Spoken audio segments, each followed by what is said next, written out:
Hey, it's Greg Stanley, and welcome to another Collector Car podcast. If you're looking online, you can tell that I got a lot of sun this last weekend in Monterey. Saturday alone, I walked over 20,000 steps. Now, it was an incredible week. I got some great interviews. I've got some selfies with some of my past guests, which I will show up here shortly on my social feed. So this is kind of a fifer. So I've kind of got 4 or 5 interviews in this one podcast episode about Shelby Mustangs. So to kick it off, we talk about the first 3 Shelby GT500s ever built, including interviews with Brian Stiles, who's one of the experts, if not the expert, on 67 Shelbys, Craig Jackson, and his Big Red coupe that was found famously a few years ago. And then we move on to Vern Estes, who is an expert in early 65 Shelby GT350s and the caretaker of 2 of the 36 R models. So we'll review that as well. So a lot to get to. Be sure to check out next week, because next week is when I do my really big deep dive in all the auction results, including the $26 million Ferrari sale. I'll have results from all of the auction houses, including what percent of cars sold below low estimate, above high estimate, what are some market trends we can kind of get from all of the results, including how cars are doing from the 50s, 60s, 70s, 80s, JDM, American Classics, muscle pony cars, Ferraris, Porsches. I've got a lot of information I'm digesting and parsing here, so I can bring you a really fun episode next week. Now, as always, if you're not on my newsletter and you would like to be on my newsletter, please shoot me a note, greg@thecollectorcarpodcast.com. And for that newsletter next week, I will have all of the data that I'm talking about, so you can have an easy reference point if you'd like to know kind of how the market is looking after the huge Monterey Car Week. So let's check in with these incredible owners of these incredible Shelbys.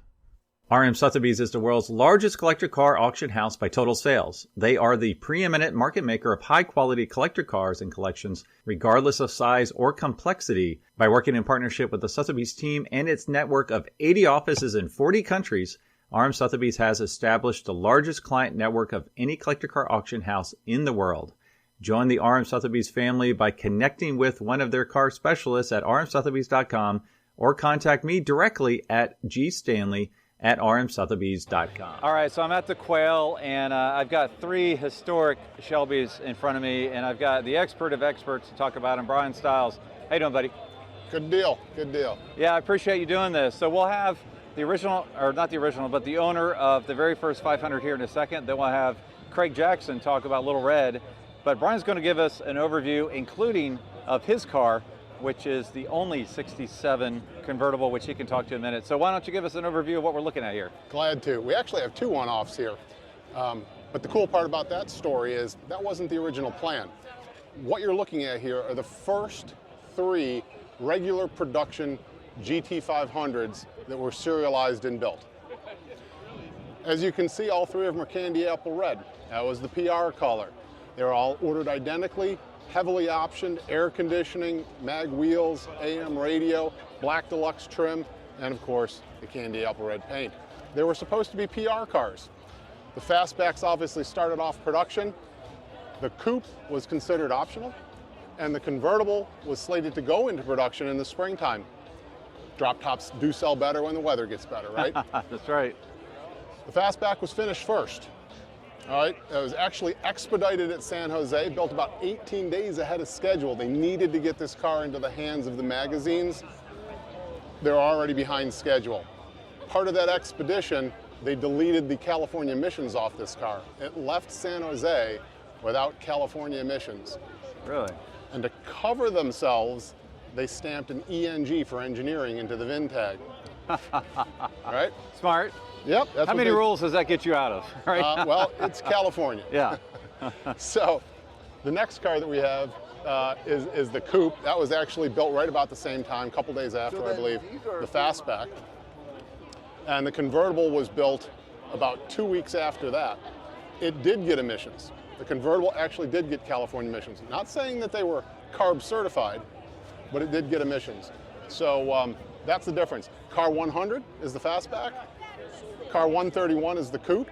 Car 139 is the convertible. Car numbers were assigned when they counted the cars after being dropped off the trucks from Ford, not when they were started or not when they were finished. So there's the little gapping in the numbers. So were they produced sequentially, or are there fastbacks in between? Yeah, so again, the car numbers Right. that Shelby assigned, right, car 100, Yeah. this was the 100th car counted. Okay. And the count would be influenced by the way that they were parked, which was influenced by the way they were unloaded from trucks, which was influenced by the way that the order they were built at Ford, San Jose. Okay. So that's how the car, for example, car number 3 is the first 67 Shelby that was completed by Shelby. Right. Right? They weren't completed in serial number order. 428 dual quad, right? Two 600 CFM Hollies on top of this. Engine, of course, is called the 428 8V Special Interceptor. It has roots with the Police Interceptor, but the 390 GT heads and 390 GT exhaust manifolds, the mid-rise aluminum intake, the dual 4 barrels, that made that package known as a Special Interceptor on Ford engineering documents. Okay. Awesome. So now I know we have the owners of these two cars talking about them. Sure. Obviously, Little Red's iconic. You know, we got the dual superchargers. How about? I'm going to give you a little trivia. Yeah, give me some trivia. Oops, sorry. This car's nickname, Little Red, came from a gentleman by the name of Fred Goodell. And Fred was effectively an engineer from Ford that got dispatched to Shelby when they ran into all these launch problems, right? Fiberglass doesn't fit, send someone out to fix it. Goodell, as an engineer, never liked the multi-carburation setup that Shelby was doing on these cars. But when this coupe was first used for engineering, and I should say that, remember, these cars were originally designed for public relations duties, but they decided they weren't going to make more, so they used it for engineering. When Shelby first engineered this car and had fun with it, they strapped 2 McCullough-Paxton Cobra superchargers on this 428 dual quad setup. When Shelby American showed this car in May at the custom car show at the Los Angeles Memorial Sports Arena, they called it Big Red. Oh, okay. So Shelby referred to this car as Big Red. Later on, as 68 production was nearing, Fred Goodell, of course, got his way and they deleted the dual quad setup. 68s were going to be a single 4-barrel. And when they did that, they reduced this car to a single blower. And perhaps passive aggressively, Goodell re-nicknamed the car Little Red. Goes from Big Red to Little Red when you lose a blower. Lose a blower. That's the actual story about this car. Little Red, the name, Fred Goodell used it constantly. That was his nickname for the car. He was the one interviewed for all of the books that were written about the California Special. And so that name has followed this car throughout its history. As presented here today, Big Red. That's awesome. Yeah.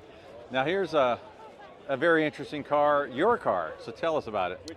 So car 139, the third car in the trio, the third GT500 built, was the PR car. It was supposed to be the advertising car, the public relations car, with the documented plan of producing more convertibles in the springtime. Convertibles do sell better when the weather gets better. Unfortunately, all of the problems that Shelby had with the fitment of the fiberglass, the launch problems, the dealers, everything that was going on, the company really didn't survive until that mid-year point. Ford took over Shelby American in April of '67, and the more convertibles that were supposed to be built didn't get built. Wow. That left this car, the first of many, as the only one. Right. It's really the same story as the coupe. Right. It's the first of what could have been many, but due to the twist of fate, only one.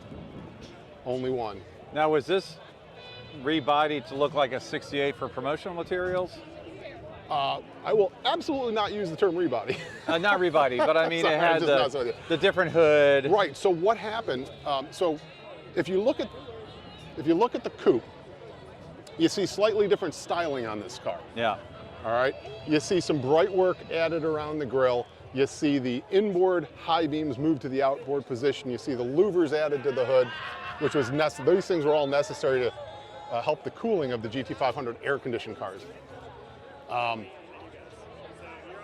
The different tail panel painted silver. Okay. All right? And these features were all things that Shelby American was considering for their vision of '68. Okay. So just like 66 was incremental to 65, 68 was going to be incremental to the 67s. A little bit more bright work, a little bit of wood grain on the interior, maybe a few safety features as mandated federally. The convertible evolved the same path, as did a bunch of other engineering cars that we've documented, right? So if they're not going to serve their PR duty, they're going to become engineering cars, and that's what happened. They went through a number of iterations. The convertible would have gone through the same iterations, albeit maybe slightly tweaked, that this car did. Just like 544, car that everyone calls the Super Snake, that car was a 68 engineering car. Look at the outboards, louvered hood and chrome grille. Ah, okay, yeah. Those were all on the same document, which I'll be glad to show you. So this car evolved, as I like to say, its second chapter in life is as a 68 engineering car, Shelby's vision. The third chapter, as you brought up, was after Ford took over and kind of threw out Shelby's design and said, no, we need to do something more drastic. Ford redesigned the 68, had A.O. Smith build two sets of fiberglass, which included the front end, the hood, and the taillight panel, and the center console. Two sets were shipped out to California, and Shelby's instructions were bolt one set on a fastback, bolt the other set on a convertible, and take lots of pictures. That was the third chapter. So they referred to this as a 68 photographic car at that point. Okay. The fourth chapter, which we've learned in the last few years, is that after these fixed assets were relocated to Dearborn, this car got loaned out to a Michigan-based oil company called Leonard Oil, and it participated in the SCCA-sanctioned Press On Regardless rally. Wow, okay. Yeah. So that's the fourth chapter in this life. And then somewhere from Michigan, this car ended up in the Chicagoland area and then spent its entire life in the Chicago area until we acquired it in 2009. And when you acquired it, did you know exactly what it was, or did you have suspicions? I knew that it was special because it was a dual quad convertible. I mean, how many dual quad convertibles do we know of as car collectors? Right. You got the Mopars, you got the Hemis. Yeah. Right? So I knew it was special, but all the books that had been written about it called it a prototype. And they said it was always designed to be a one-off. If you read the stories, always a one-off. It always looked like a 68. It was supposed to be crushed when they were done with it because that's what they do with prototypes. Right, right. Well, they were all wrong. Right? These were regular production cars, all three of them. The rumors on this one were that it was crushed. Right, Right? yeah, yeah. So they were regular production cars, no reason to waste perfectly good money. All of them were returned back to essentially assembly line specs and sold off through the dealer network and ended up in public hands just as they were originally intended to do. So when you got the car, what did you have to do to it to get it back to be totally accurate to the period, I guess the original? Well, we had to do a lot of research, a lot of discovery, kind of created a dream team of experts that all voiced their opinions, of course. And we knew that no matter what, it was an early built San Jose Mustang, right? This car was built in November 66. So it would have left San Jose as a November 66 Mustang convertible with a 428 dual quad special interceptor. Everything on the car was going to be a November built 66 Mustang. Then we know it went to Shelby. And Shelby would have built the car just as they would have built every other car during that same time period. It would have had the one-piece front end, the one-piece grille, right? The inboard high beams with the band clamps, right? It would have had all of the early car features, Right. right? The only thing it doesn't have were the high-level brake and turn signal lights and the air extractors. We call them scoop lights. Yeah, right. Because there are none. Right, There's no seat belt. Yeah. Wow, that's incredible. So, All right, well that's very, very, it also doesn't have the roll bar that was common in 68. so what we found, actually, speaking of roll bars, is in both the coupe and the convertible, right? It's got a bunch of 20-something-year-olds working at the hangars, right? Yeah. They're going down the list like, okay, put the stripes on, put the emblems on, put a roll bar in. Wait a second, they're fastback roll bars, they don't fit. Oh, right. So we believe they went over to the race hangar, grabbed a couple comp roll bars, drilled 8 holes in the floor and mounted them in both these cars because all those holes were still in the floors of these cars Oh, wow. when they were found. Oh, that's very cool. The other car that had very similar holes was the 67 red GT500 emblemed advertising car, V738-2, same holes in the floor. Oh, wow. So they all, one car tells a story, put together, As a group, right. put together, you got a whole book. Yeah. That's awesome. Well, tell me, I know you're tracking these 67s really well. What's the website where? Oh, all of my research, all of our collective research is published at 1967shelbyresearch.com. Awesome. Well, so this is a car podcast, but we also like watches. What do you got on there? Oh, an old Rolex Daytona. That's a very nice one. Very nice colors. So, Thank you. well, thanks for being on the Collector Car Podcast, buddy. My pleasure. All right, so I've got the owner here of quite a special car. So, Craig, tell us about this car. I know it's quite a journey to find it, and you're quite a Shelby guy. I am. I named my daughter Shelby. Carroll was a very good friend. I'd known him since my brother did the movie Grand Prix with Phil Hill, and he traveled all through Europe with all the legends, and they used to come by our house, and I got to know Carroll, and then later in life spent a lot of time with Carroll, so very much a fan. Probably 30 cars in our collection are Shelbys, quite a few prototypes, but this one and the Green Hornet are probably the two most famous because they're nickname cars for a reason. This car he built when he came back, actually these three cars, all built at San Jose. This one, he took this coupe and started to use it as a development car. And this is what makes it so special. So, like the Super Snake Cobra, he put two blowers on it, producing 600 horsepower. All the research we did, and when we found the car, we realized, and subsequently Brian Stiles helped us realize, everybody said it was crushed. It just went to be another prototype. So it's a 67 prototype and a 68 prototype, because the end goal was they wanted to make 5,000 fuel-injected coupes and 5,000 supercharged cars.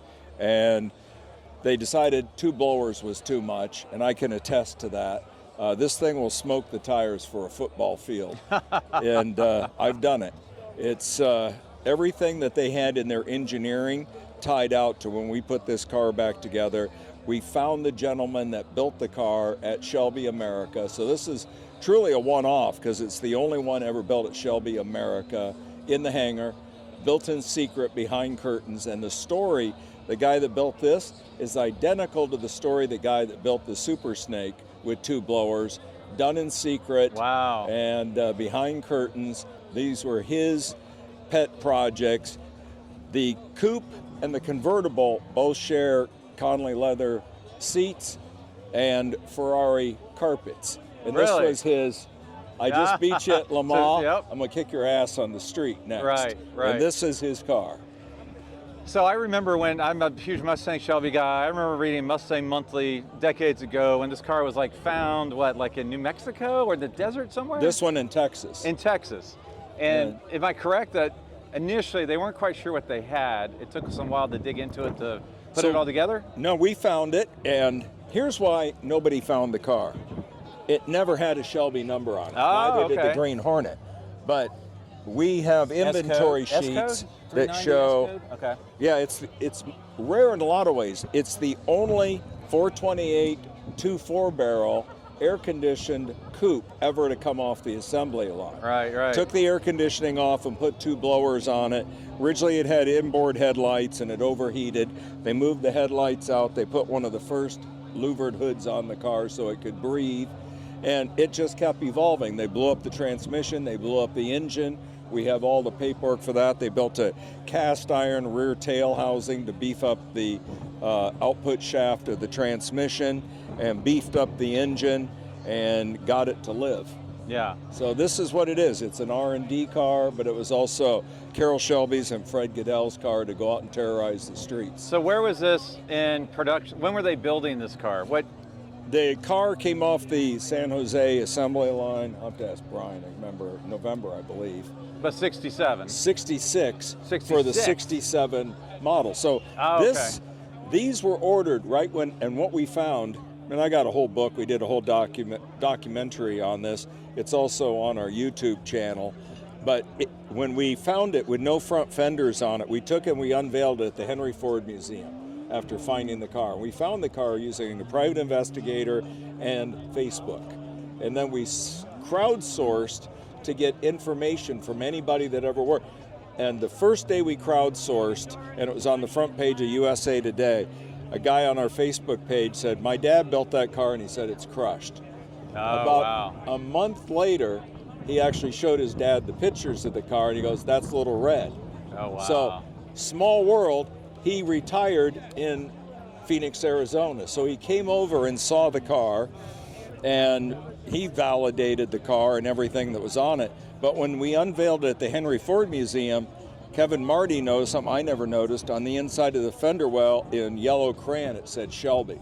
All these cars were Shelbys coming down the San Jose assembly line to be the 3 prototypes, the prototype for the fastback, the coupe, and the convertible. Ultimately, they only ended up making fastbacks that year. They never made coupes other than the next one, which was the Green Hornet, which had IRS, independent rear suspension. And this car ended life as a 68 with a ton of prototype parts on it when we found it, with a one-off console, one-off gauges, and it ended life with 1 blower and 4-wheel disc brakes and sequential taillights. Really? And all that's in the Ford paperwork. And then, so this would be the earliest outboard headlight 67 Shelby. I believe so. Right? Yeah. It might be like... They did it right away. Yeah. It had all the brackets and you could see the holes. When we got it, it had these one-off hood pins, which when we went and found the actual drawings and all the parts, it had all the pre-production 68 parts on it. So I built another car using all those parts. So there's another one of these.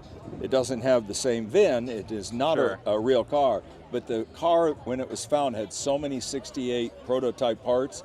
I built a car to show what this car ended life as. One blower on it as a 68 with disc brakes. Pretty cool car. Do you mind opening the inside? Sure. Shelby inventory stickers, just like it had. So this is the Conley leather, you said? Yep. Conley leather in it. See the carpets? Wow, very nice. So those are the FU carpets, right? Yes. Everybody said that it was originally painted Ferrari red, but the car had never been repainted, it had been spotted. Now this doesn't look like the factory. They did this, so this was an option. It was actually in a can, and they would spray it, and you put these on, and that was still on it when we found the car. So it's almost like a bed liner. Yep. Instead of a vinyl roof. Interesting. In the Shelby notes, it denotes upgrade to 68 exterior, Sunny working on hood. Oh, wow. And lower body panels. Here's update the convertible and the fastback. Yep. They did those. Then they did Little Red. It's in the inventory sheets. So you... Well, and you got someone like Brian who's a bird dog when it comes to 67s. Here it is in the inventory sheet. It's flasher. But yeah. The register had blocked out the VIN number. We actually got one of the inventory sheets without the block out of the VIN number. Here's the original build orders for the car. Here's when he blew it up. He tried charging Ford $700 to R&R the engine. That sounds like Shelby, right? They denied him. Here's the build sheet for the Wow, car. yeah, look at all this. Just incredible. The stories Yep. where the car was definitely known to be crushed. This journalist drove the car from when it was at Riverside and talked about outrunning the police in it. Oh yeah, look at these pictures. First owner pictures. So this one was given to me by the guy that built it, the only color picture. He gave me this picture, which is the only known picture with EXP 500 on it, outboard headlights, its license plate that it lived with in 67 trim. Here's a picture of the engine in 68 trim with 1 blower, and that's the way he bought it from the dealership. It got crunched a little. Are those Cougar wheels on it? Yeah. Okay. Spiders? Yeah. Yeah, and that's the way. This is what I remember. That's what I remember. Those pictures right there. This is it at Riverside where they made it GT 500, but in 67 form. Yeah. And here it is as we found it. This is all when we the prototype unveiled it. stuff. That This is the coolest logo right there, isn't it? I mean, and that's a one-off badge, a one-off badge, a one-off badge. Here's where we had it at the Henry Ford Museum with wow. Aaron. Yeah. Unbelievable. Walter, who built the car, the gentleman who restored the car and helped me find the car, he was very instrumental. And we unveiled them with the Green Hornet, Little Red. Yep. Ford made me, when I bought the VIN 1 charity car, they painted it the same. Yep. And then they built another 131 to match. So this is sort of the story. Yeah. Restoring the Incredible. car. Yeah. It's a piece of automotive history. It was a car that everybody knew was crushed and gone, and it was hiding in plain sight. That's amazing, Craig. I used to drive around, and I asked the original owner in the documentary, what did you buy it for? Well, I need a utility wagon. You didn't buy a pickup truck? He goes, no, I want something a little sportier. Well, what did you haul around? He goes, well, I went hunting. I go, what'd you hunt? Elk. I go, where'd you put the elk? Well, this thingy in the back helped hold them on, so I would just lay them across the back, and at Christmas time, I'd tie the Christmas tree to the top of the car. Trunk lid / carcass holder. Yes. Something like that. Yeah. This car was driven thousands of miles with EXP 500 on it, sold at the dealership with EXP 500 on it. Yeah. You'd never do that nowadays. No. But no. the accountants wanted the money, so they sold the cars. Well, so I appreciate you sharing this story. This is a podcast about cars, but also a little bit about watches. What are you wearing today? Actually, I'm wearing a Cartier black. Tomorrow I'll be wearing a Hublot that I designed for the Bugatti that I have. That's a one-off watch. You got to get the car with the watch. The car with the watch. I have Little Red watches. I just didn't bring one. We made 100 watches for Little Red and Green Hornet with actual metal from both cars when we restored them. That's incredible, man. Thanks for being on the Collected Car Podcast, buddy. Thank you. I really appreciate you sharing such a historic car. Thank you. So Brian gave us a nice overview of the first 3 GT500s, but we actually have the owner of the very first one. So Eric Johnson, thank you for sharing your incredible car here at the Quail. Oh, you're welcome.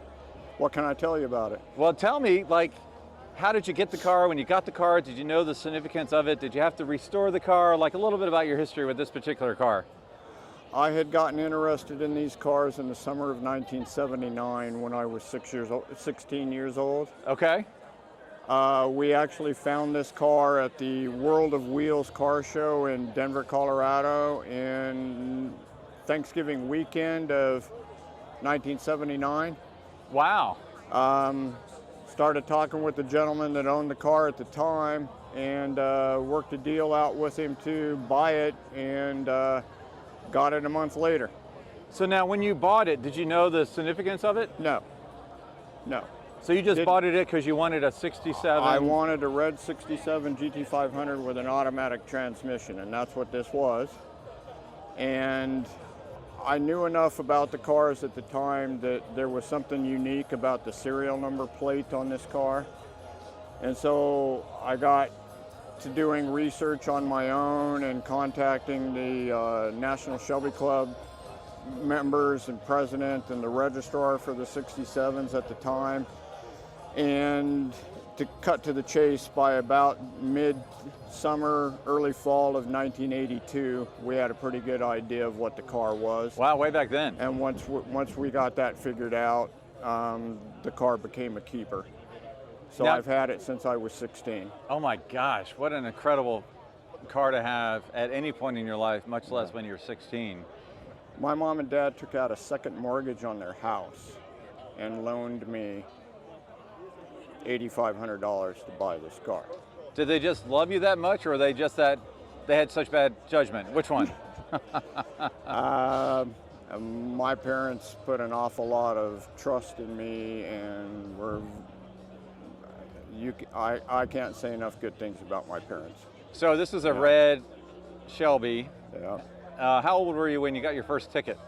I've never gotten a ticket in this car. What? Seriously. Oh my gosh. I've deserved lots of tickets, but I've never gotten a ticket in this car. Wow. All right, do you mind opening the hood for us? Is that okay? Yeah, I can do Why don't you that. pop it open? I'd love to see the VIN on this car. Now you can see the early cars had the center headlights in 67. All right, let's look at the VIN over here. Go ahead. So when you look at the VIN, it's 100, right? Yes. So what makes that the very first 500?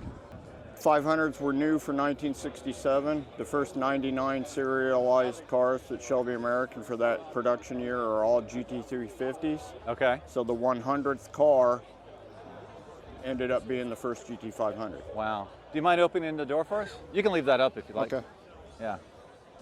Fiberglass hood, all the great vents. This is, in my mind, the prettiest Shelby ever built. So you've got the rally pack gauges underneath factory, but then you also have some secondary ones just to make sure everything stays just right. Exactly. And Because it's I used to track drive this car. Okay. So I've got mechanical temp gauges for water, engine oil, and transmission temp gauges. Now, I So- know the early cars had this side blinker light here. I thought they were all 350s, but there were some 500s? This car can be documented as having originally been built with the upper scoop lights because this is the magazine test car in the February '67 issues of Car and Driver and Road and Track, and also the March 1967 issue of Sports Car Graphic. Oh, wow. And it's actually the cover car on the March '67 issue of Sports Car Graphic. And Okay. in those photos, you can see the scoop lights. That's awesome. So Yeah. I see the signature on the glove box door. I've seen many Carroll Shelby signatures, but show me this one, because this one's really special. All right, so we've got the first GT500, Your friend. your friend Carroll Shelby. Very nice. He did that for me in December of 2007. Okay, tell me about the license tag here. Is that a reproduction of what was seen in the press photos? Yes, that's a reproduction of the plates that it was wearing during the magazine tests in late 1966 and early 1967. Well, thank you for sharing such a wonderful car and being such a great caretaker for decades.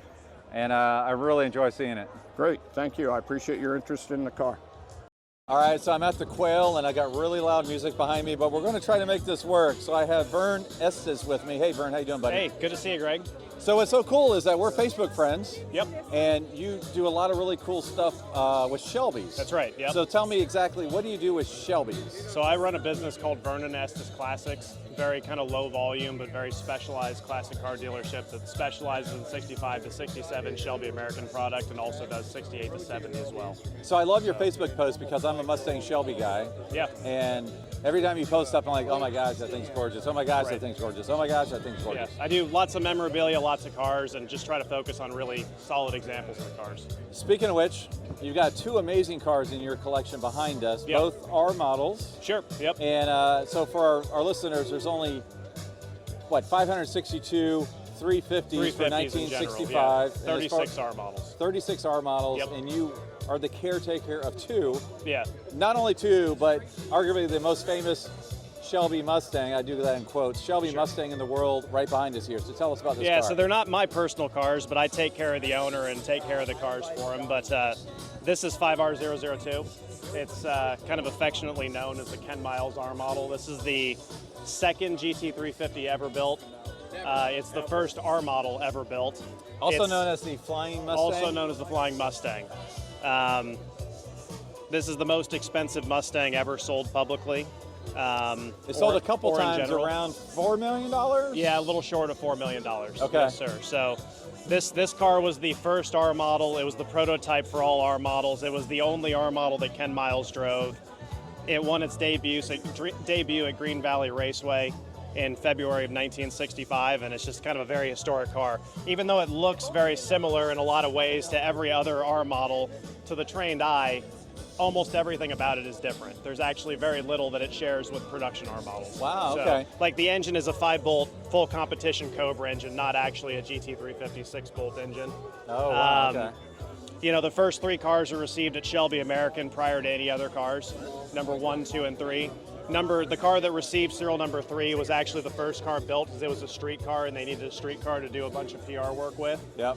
This is serial number 2, and then serial number 1 was actually the second comp car built and the car that was campaigned by Jerry Titus at the end of the 1965 season. Now, people wonder where the R comes from. If you look at the VIN, let's Yep. look at the VIN down here. This is the most famous part. Yeah, so 5R002 on this car. 5R, it's not focusing. So S is for street. That's Yes, the sir. 562. Yep. And then R is for the race. Yep. And back then, you know, it wasn't a marketing campaign, right? It was like, well, this car's for the street, this car's for the race. Today, when you see an R model, it's a marketing exercise, obviously a product exercise. But back in the day, they're like, all right, this one's for what purpose? All right. No, these were real race cars. So these were totally. If you want to come around to the interior,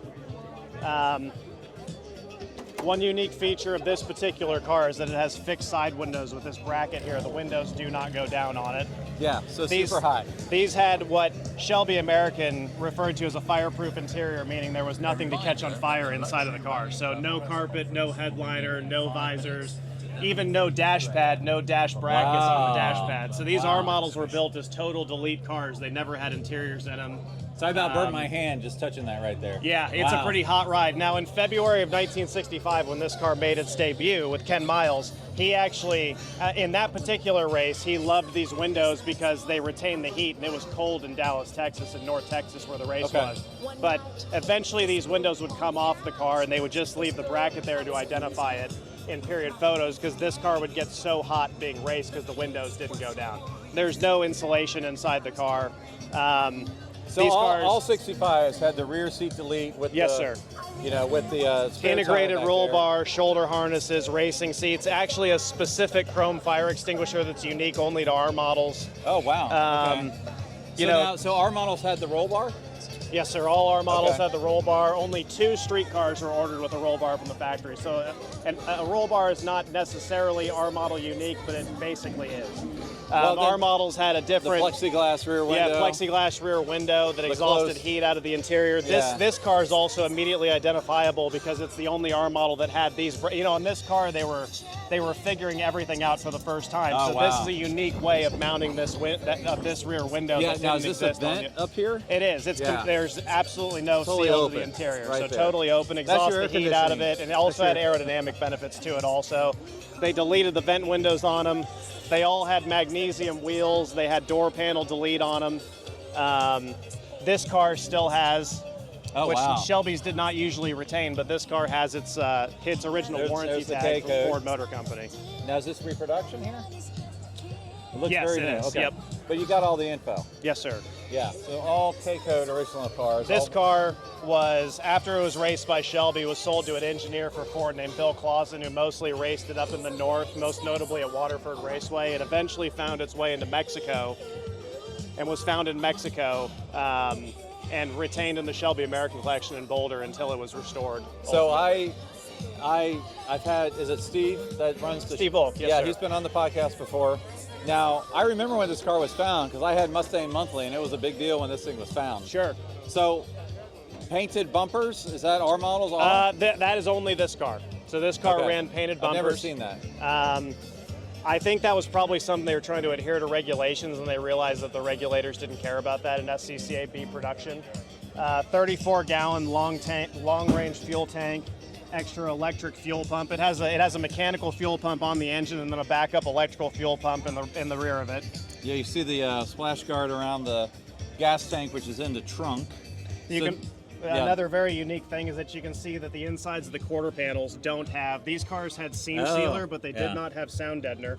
The only area in an R model that does have sound deadener is inside the doors, because the subcontractor at Ford that produced doors for Ford could not delete the sound deadener, but this car has no sound deadener in it anywhere else to lighten it up as much as possible. In the Mustang judging world, this yellow glue here is called snake snot. Yes, right. Right? Snake snot. And that's how messy it was from the factory. This car's been restored to perfectly replicate exactly as it was built. So even stuff like that where you might look at it and think that it's, poorly put together, that's how they were back in the day. The same thing goes for the weather stripping in the doors. The glue for the weather stripping was just spread on pretty haphazardly. It makes sense it's called snake snot on a Shelby. So. Right.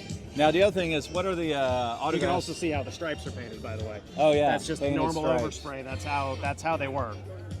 Now we've got Cantwell's autograph. Who else do we have here?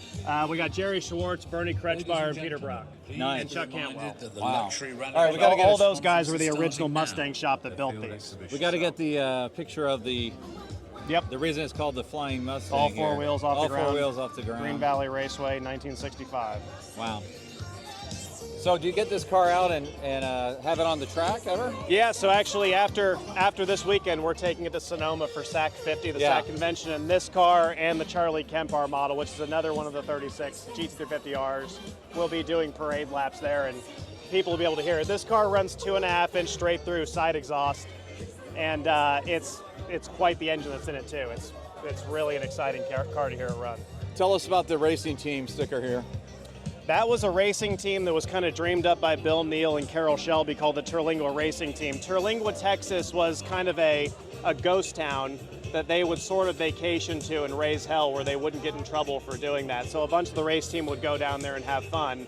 That's just this, it's a rabbit that is supposedly giving a finger to the competition is, awesome. is what that logo is. Yeah, so look at that. It was sort of a fun thing that they had, and that ended up kind of being the symbol of, it was on this, I believe this car is one of the first cars to ever run that decal. And then eventually that became sort of the symbol also of the Trans Am team in 1967 with Jerry Titus. All right, so the most special Shelby Mustang, whatever in the world. Right. What's the one behind it?